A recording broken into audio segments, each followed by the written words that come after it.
dalam kitab Wahyu ya. Kitab Wahyu pasal yang ke-6.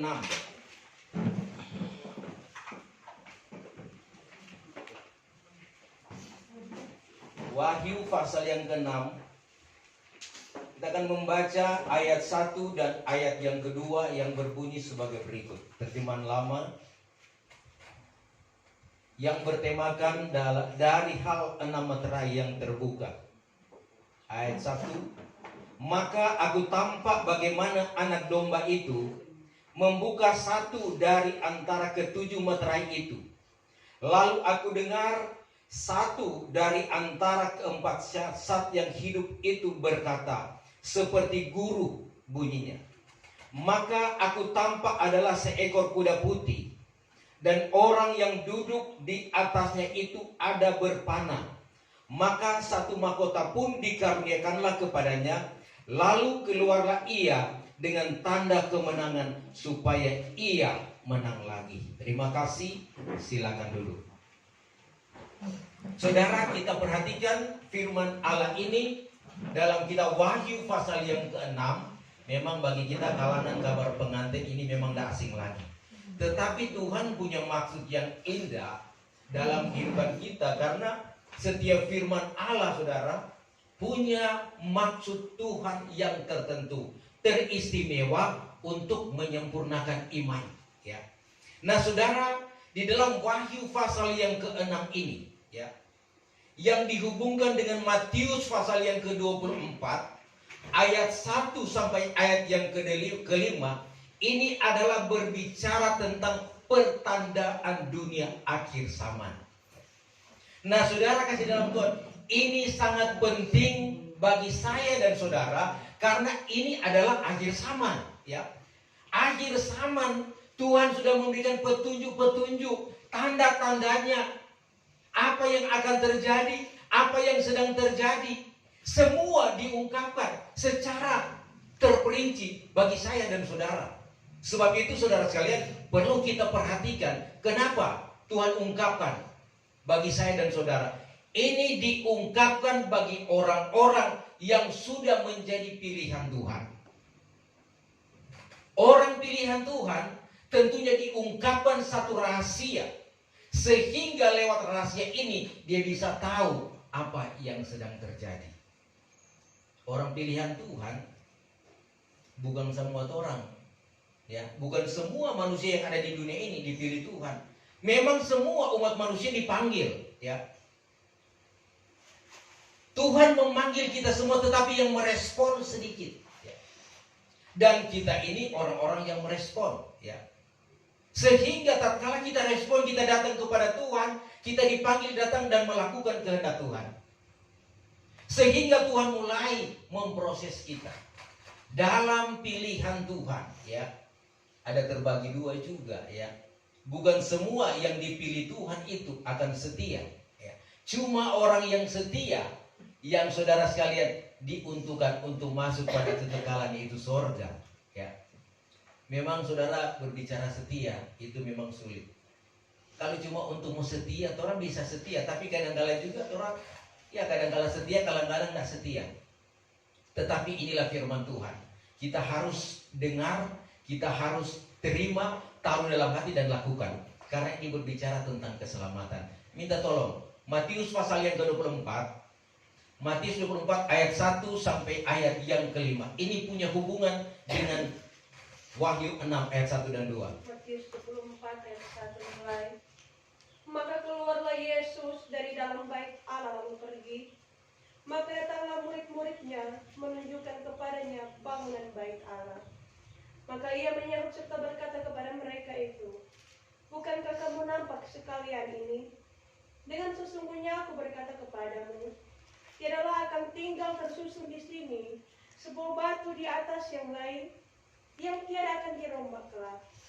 Tatkala ia duduk di atas bukit Zaitun, maka murid-murid itu datang kepadanya ketika sama sendiri serta berkata, nyatakanlah kiranya kepada kami, masa manakah perkara ini berlaku kelak?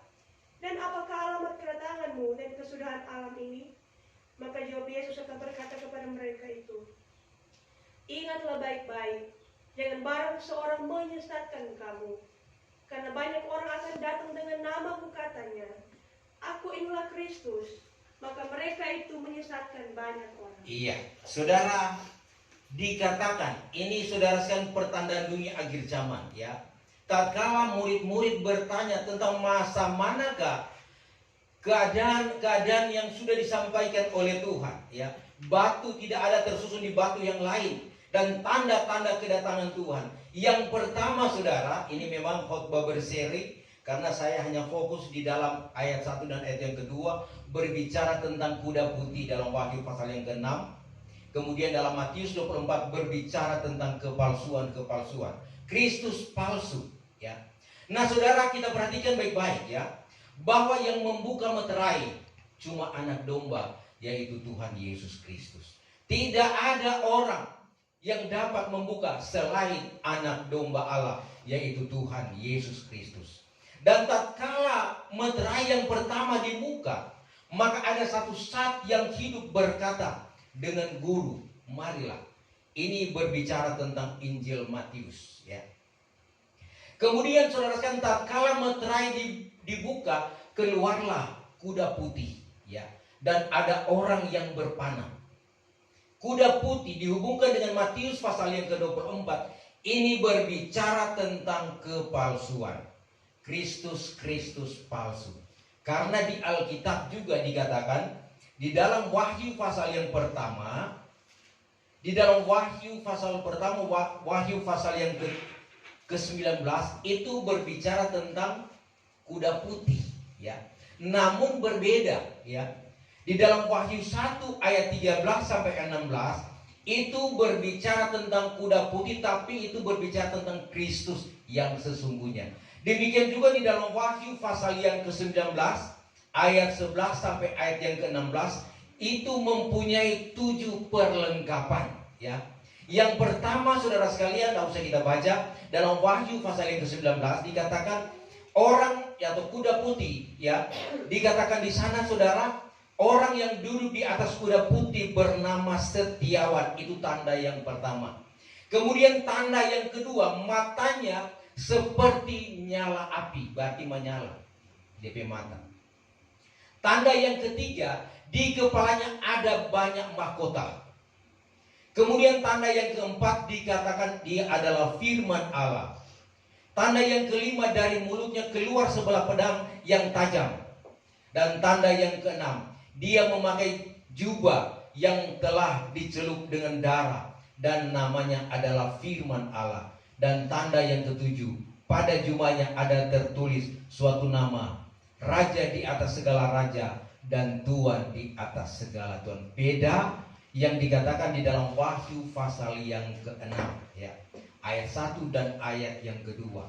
Memang saudara dikatakan di sana bahwa itu kuda putih, tetapi yang dimaksudkan Tuhan itu bukan Kristus yang sesungguhnya, itu palsu. Karena iblis itu pun dia berusaha, dia melakukan segala kepalsuan agar supaya bisa menipu ya. Karena Rasul Paulus katakan di dalam 2 Korintus pasal yang ke-11 ayat yang ke-14, kita baca firman Tuhan. 2 Korintus 11 ayat yang ke-14. Ayat yang ke-14. Maka tiadalah ajaib perkara itu. Tiada ajaib perkara itu. Karena iblis sendiri pun merupakan dirinya seperti malaikat yang suci. Karena iblis sendiri merupakan dirinya seperti malaikat yang suci. Sebab itu saudara, kita lihat bahwa iblis itu dengan berbagai-bagai cara dia akan mengganggu, mempengaruhi orang-orang yang percaya untuk terpengaruh ya. Ingat saudara bahwa manusia pertama yaitu Adam dan Hawa jatuh karena siasat daripada si iblis itu ya. Itu masih satu kepala, dia sudah bisa menggoda. Dan saudara sekalian, di akhir zaman ini dia 7 kepala, lebih hebat lagi.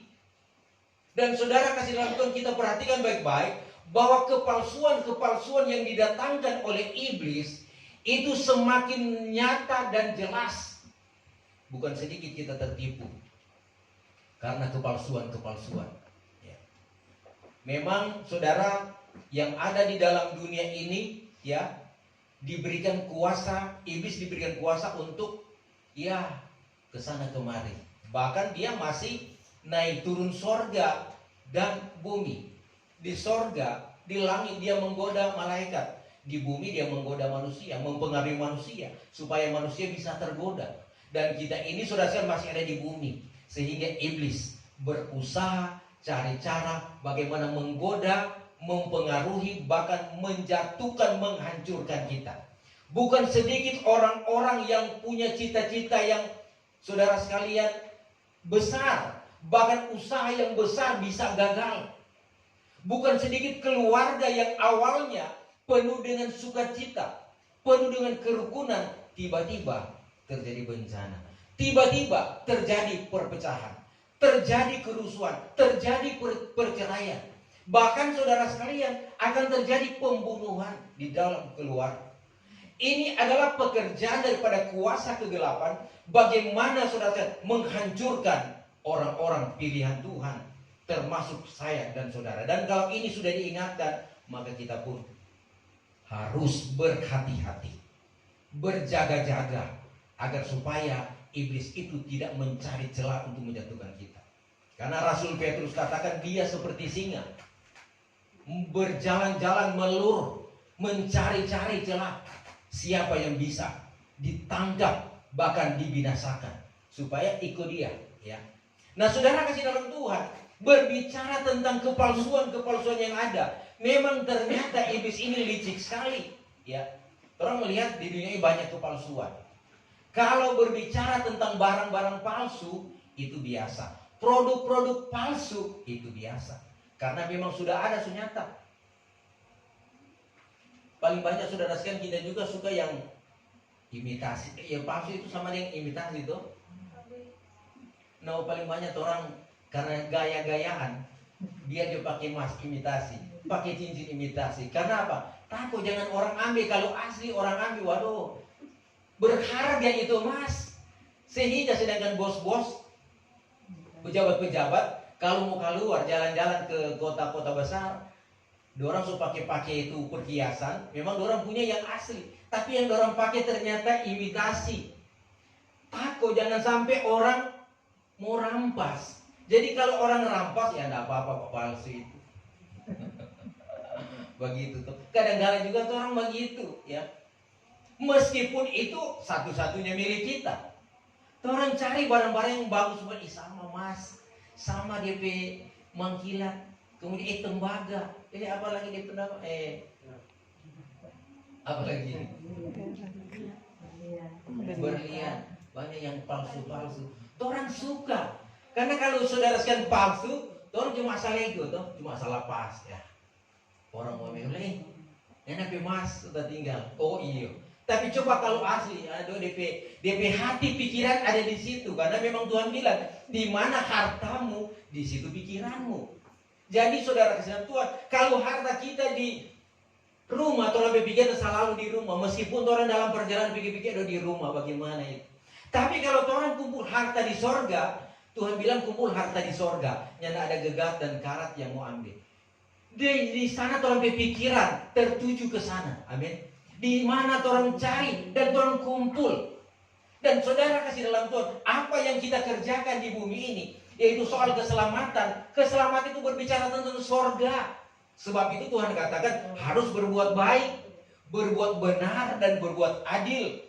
Karena saudara kasih dalam Tuhan, orang-orang yang berbuat baik, berbuat benar, dan membawa damai, itu dikatakan anak-anak Tuhan. Kalau anak-anak iblis itu munafik, ya, di muka dapat dia tawa senyum-senyum, tapi di belakang saudara dia bercucu dari belakang. Dia mulai cerita-cerita, dia torpe keadaan saudara. Meskipun bukan begitu, tapi dia mulai cerita. Itu iblis, sehingga iblis mau supaya dia marah. Ya, orang marah, orang respon. Sebab itu saudara jangan diabaikan kalau itu tidak benar. Gereja Tuhan harus berdiri atas pengajaran yang benar. Karena iblis akan berusaha mencari celah supaya kita bisa terpengaruh. Yang paling pokok ya kalau cuma barang-barang itu biasa saja, cuma selama dalam dunia. Tetapi yang berbahaya kalau iblis datang dengan pengajaran-pengajaran palsu.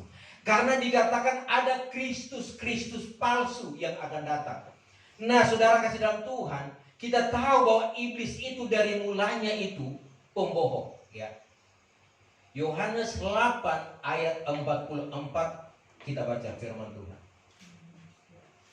Ayat 8 ayat 44. Iya. Kamu ini daripada bapamu iblis, dan segala hawa nafsu bapamu itulah yang kamu turut. Ialah pembunuh manusia dari mulanya, tiada ia berdiri di atas yang benar, oleh karena kebenaran tidak ada di dalamnya. Jikalau ia mengatakan bohong, maka ia mengatakan menurut tabiatnya sendiri, karena ia pembohong dan bapa pembohong. Nah, saudara kasih dalam Tuhan, iblis itu ya dikatakan ya, itu dikatakan bapamu iblis, dan segala hawa nafsu bapamu itu ada. Itulah yang kamu turut. Ia pembunuh manusia dari mulanya. Ia tidak berdiri di atas yang benar, oleh karena kebenaran tidak ada di dalam dia.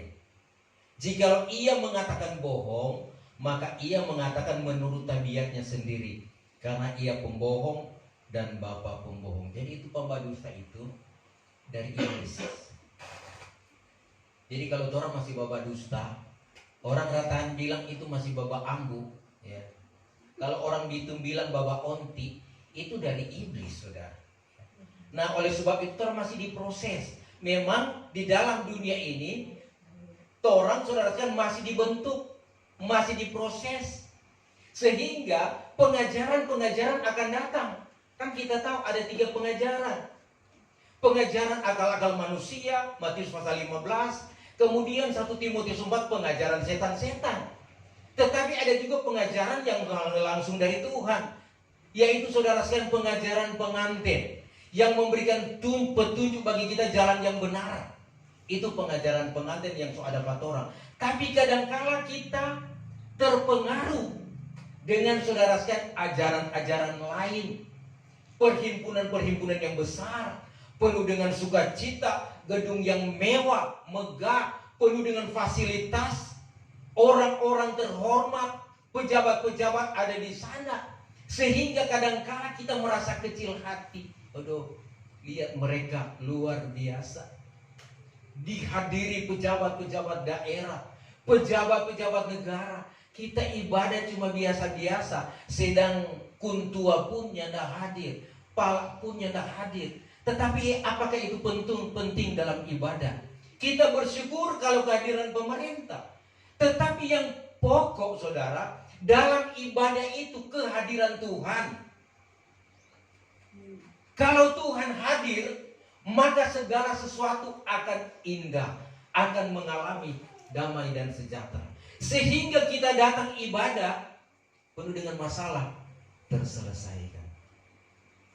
Tapi kalau pejabat-pejabat, orang-orang terhormat datang, kadangkala mempengaruhi hati. Kadangkala sejam ibadah mau tunggu dulu. Aduh, ada pejabat mau datang resmikan. Sampai sejam waktu semolo, akhirnya orang pesuka cita so hilang. Begitu tuh sering orang alami. Karena mau tunggu-tunggu, ya orang sobat tunggu so 2 jam, so 3 jam. Orang so lapar, so lelah, baru pejabat datang. Mau ada sukacita lagi kalau begitu. Sebab itu Tuhan, saudara sekalian, bukan sama dengan manusia yang baba dusta. Kadangkala saudara sekalian manusia tidak tepat waktu, tapi Tuhan itu yang berjanji itu tepat waktu. Tuhan kalau dia sudah berjanji itu tepat. Ya. Yeremia 3 ayat yang ke-19. Kita baca firman Tuhan. Yeremia 2 ayat 19. Yeremia 2 ayat 19. Bahwa kejahatanmu juga akan menyengsarakan dikau, dan hianatmu akan menyusahkan dikau. Karena ketahuilah dan lihatlah olehmu, bahwa jahatlah dan pahitlah adanya, jikalau engkau meninggalkan Tuhan Allahmu. Iya. Jikalau tiada didapati padamu takut akan Dia, takut akan Aku. Ya, sudah sampai di situ.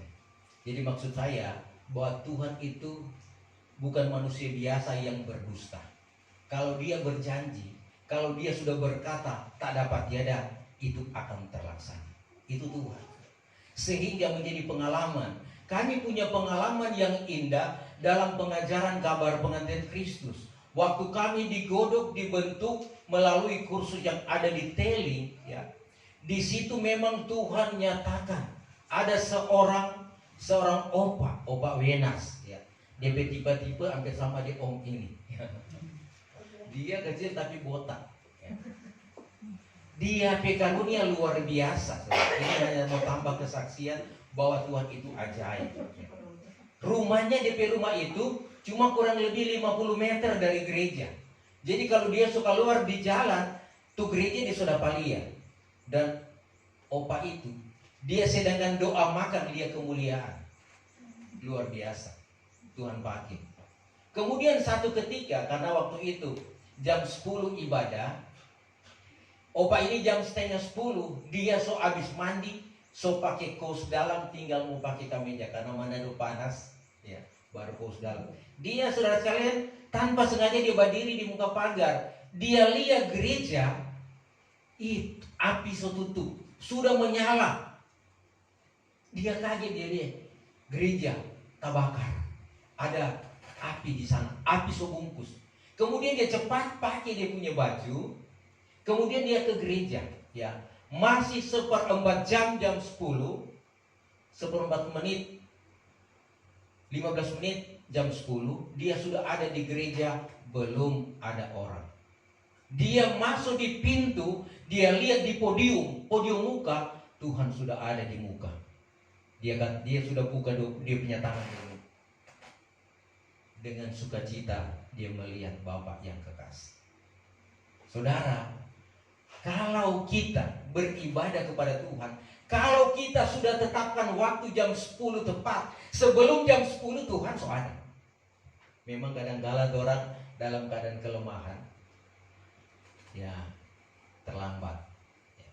Tapi juga kami juga datang tadi terlambat, ada tamu ya, sama-sama terlambat, orang ada sukacita. Ada seninya dalam kita mengiring Tuhan. Namun saya melihat di mana komitmen Tuhan, ya. Kalau Tuhan katakan itu, ya, amin. Ya. Tapi kalau Tuhan bilang tidak benar, itu tidak benar. Manusia kadang-kadang mengira-ngira jalan. Oh ini stop, oh begitu stop. Ya. Hanya mengira-ngira mana yang benar, tetapi Tuhan menyatakan yang benar. Nah, saudara kasih dalam Tuhan, berbicara tentang pengajaran-pengajaran yang akan datang. Pengajaran-pengajaran dari manusia itu sangat menyesatkan. Karena hatinya memuliakan Tuhan, ya. Matius 15 ayat 8 dan ayat yang ke-9, lebih baik kita baca. Matius 15 ayat yang ke-8. Bahwa kaum ini menghormati aku dengan mulutnya, tetapi hatinya jauh daripadaku. Sia-sialah mereka itu menyembah aku, karena mereka itu mengajarkan hukum-hukum akal manusia. Ayat 13 dan 14. Ayat yang ke-13.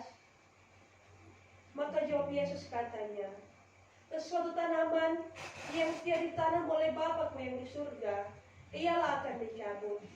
Biarkanlah orang itu, mereka itu pemimpin buta daripada orang yang buta.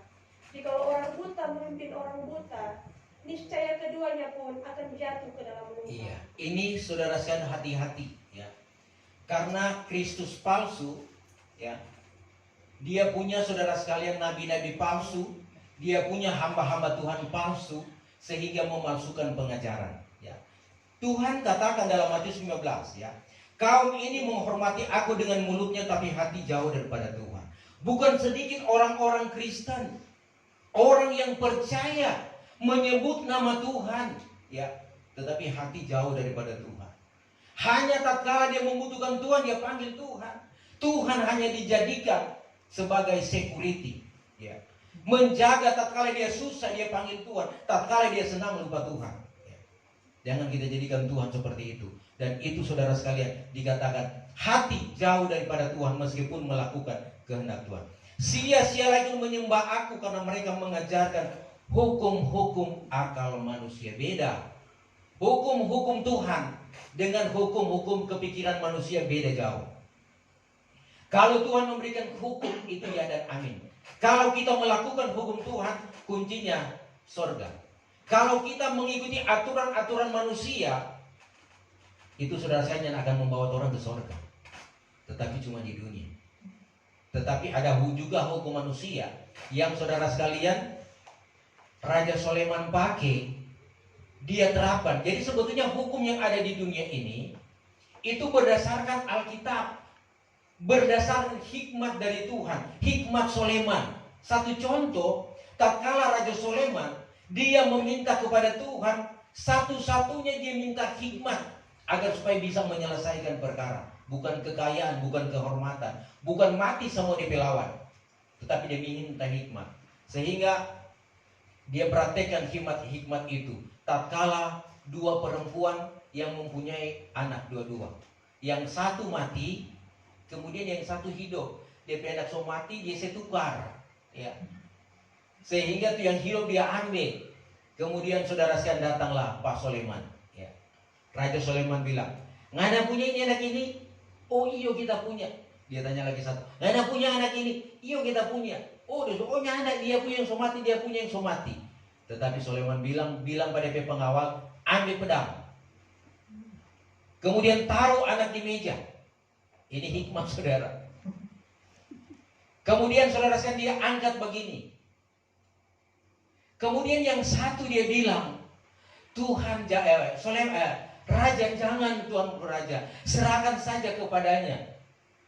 Sebab apabila dipanggal, maka anak itu mati." Ya. Kemudian saudara sekalian, yang di sebelah itu, dia bilang, potong dua aja. Nah saudara sekalian, dalam hikmat, Soleman bilang, berarti yang punya anak, bukan anak punya. Tidak ada yang bisa komplain hikmat Tuhan. Dan inilah hukum yang terjadi.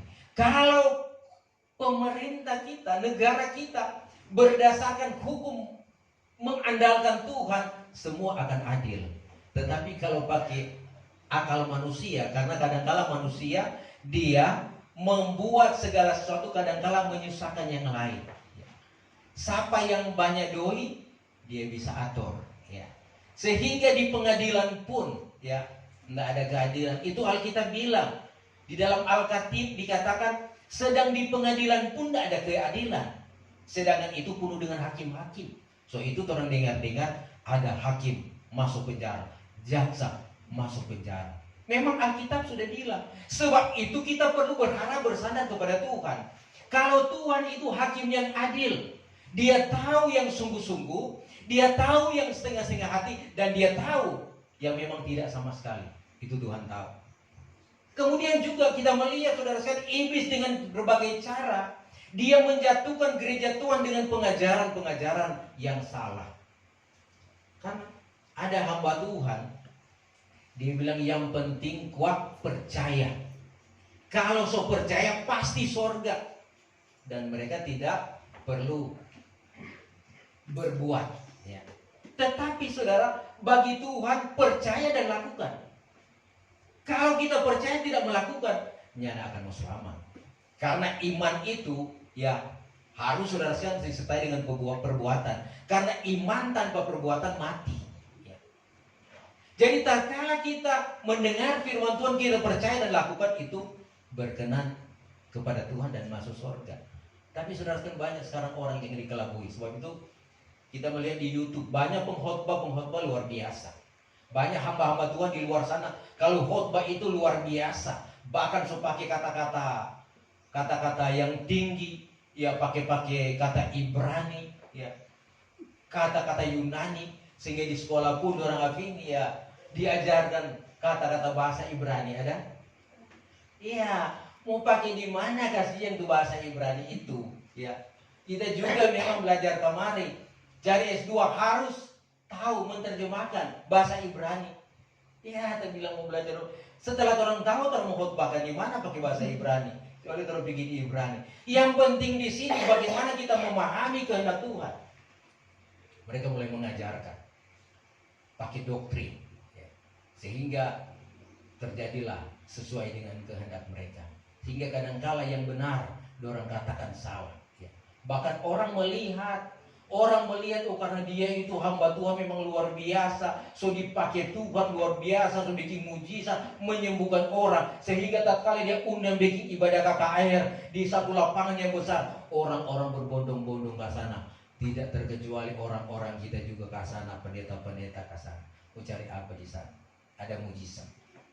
Saudara, mujizat itu terjadi tatkala kita percaya. Di tempat ini pun kalau kita yakin, kita percaya, mujizat terjadi. Apa itu mujizat? Sesuatu di luar kemampuan kita, di luar pikiran kita, Tuhan mengadakan. Jadi kalau orang tidak percaya, itu tidak terjadi mujizat. Di dalam Matius 13 ayat 58 kita baca firman Tuhan. Matius 13 ayat 58. Matius 13 ayat 58. Maka di sana tiada dapat ia mengadakan barang sesuatu mujizat, sebab mereka itu tiada percaya. Iya, di sana dikatakan saudara firman Tuhan, maka di sana tiada dapat ia mengadakan barang sesuatu mujizat, sebab mereka itu tiada percaya. Jadi orang yang percaya kepada Tuhan, Tuhan mengadakan mujizat. Jadi kalau orang tidak percaya kemudian ada mujizat, itu dipertanyakan, itu mujizat palsu dari iblis. Karena iblis pun ini ya, dia berusaha bikin mujizat. Contoh, waktu orang Israel mau keluar dari Mesir lewat tangan Musa, Musa petongkat dia lemparkan di muka Raja Firaun, dan itu jadi ular. Ini orang lagi pe orang-orang ahli sulap, lempar petongkat jadi ular, sama-sama bisa bikin mujizat. Tetapi saudara, tongkat dari Mesir itu ditelan oleh tongkat Musa. Lebih berkuasa Tuhan. Iblis mau contoh ke Tuhan. Sebab itu saudara dalam Tuhan, hati-hati. Kemudian juga ya, kita melihat hamba-hamba Tuhan banyak mempengaruhi kita. Sebab itu Tuhan katakan orang harus penuh dengan firman Tuhan. Isi penuh itu firman Tuhan di dalam hati. Kasih full. Kalau firman Tuhan penuh, maka yang kita pikirkan, yang keluarkan orang perbuatan kan dari hati. Kalau orang berbuat jahat, ya yang keluar dari hati jahat. Tapi kalau benar penuh dengan firman, maka yang keluar firman adalah sukacita. Kata-kata hikmat, kata-kata sukacita. Nah ini saudara sekalian, kita harus hati-hati karena ini akhir zaman. Tuhan akan melihat apakah kita betul, kita tulus, ataukah cuma setengah-setengah. Karena dikatakan saudara sekalian oleh firman Tuhan bahwa ada juga nabi palsu, ada saudara sekalian rasul palsu, ada pekerja-pekerja rohani palsu, dan ada guru-guru palsu. Ya, ada ayat-ayatnya di sana. Kalau nabi palsu dikatakan dalam Matius 24 ayat 24. Dan kalau rasul palsu 2 Korintus 11 ayat 3a. Nah kita baca yang pertama, Matius 24 ayat 24. Matius 24 ayat 24. Perhatikan ayat 24. Karena beberapa Kristus palsu dan nabi palsu. Karena beberapa Kristus palsu dan nabi palsu akan terbit. Serta mengadakan pekerjaan yang ganjil sekali. Dan perbuatan yang heran. Ya, perbuatan yang heran. Supaya menyesatkan. Jikalau boleh, orang yang terpilih itu juga. Iya, saudara. Ini Kristus palsu. Dia pekerjaan mujizat itu ganjil, aneh-aneh, saudara. Ya, sebab itu hati-hati. Kemudian rasul-rasul palsu juga ada. Ya, kita baca 2 Korintus 11 ayat 13. Ayat 13. Karena orang yang semacam itu, rasul-rasul palsu, yang bekerja dengan tipu daya, dan yang merupakan dirinya seolah-olah rasul-rasul Kristus. Mereka di pemandangan Tuhan palsu. Ya. Kemudian yang keempat, ada pekerja palsu. 2 Korintus 13 ya. 2 Korintus 11 ayat 13. Dan yang kita baca saja, guru-guru palsu dalam 2 Petrus 2 ayat 1 sampai ayat yang ketiga. Guru-guru palsu. 2 Petrus 2 ayat 1. Tetapi dahulu ada juga beberapa nabi palsu di antara kaum itu. Demikian pula di antara kamu akan ada kelak beberapa guru palsu yang akan membawa pengajaran sesat dengan sulit yang membinasakan orang. Maka mereka itu menyangkali Tuhan yang telah menebus mereka itu, serta mendatangkan ke atas dirinya kebinasaan dengan segera. Ya, ini saudara sekalian kita berhati-hati. Ya. Jadi saudara kasih dalam Tuhan, perhatikan bahwa Kristus palsu itu Tuhan sudah ingatkan akan ada Kristus palsu, ada nabi palsu, rasul palsu, bahkan guru-guru palsu. Kenapa ada kepalsuan saudara? Ini saudara sekalian cara iblis untuk menghambat kita menjadi sempurna. Karena tujuan kita menjadi sempurna tubuh, jiwa, dan roh. Wahyu pasal 12 ayat 1 dan 2, menjadi seorang perempuan yang bersalut dengan matahari, bulan, dan bintang. Tujuan kita ke sana, dan cara kepalsuan iblis ini mau menghambat kita supaya orangnya tidak jadi sempurna. Artinya orangnya tidak selamat. Jadi kekuatan, mari kita bermotivasi, saling mengingatkan bahwa saudara sekalian di dunia ini penuh dengan kepalsuan.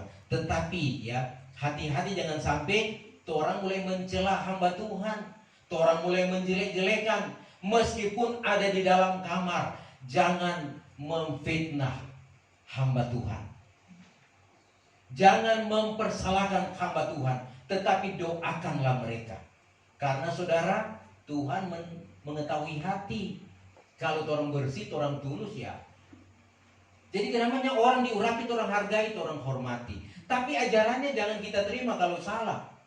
Dan itu maunya Tuhan. Karena kita memang dibentuk pada kebenaran. Memang kebenaran ini, saudara, di saat ini memang sakit, orang tersakiti. Setengah mati mempertahankan kebenaran, tetapi masih dianiaya, masih dikatakan sesat, masih dikatakan palsu, bahkan dikatakan serigala-serigala yang ganas. Orang bersyukur saudara, karena orang benar itu saudara selalu disalahkan. Tuhan Yesus sendiri pun orang katakan menaruh roh Beelzebul atau roh setan, membuangkan setan.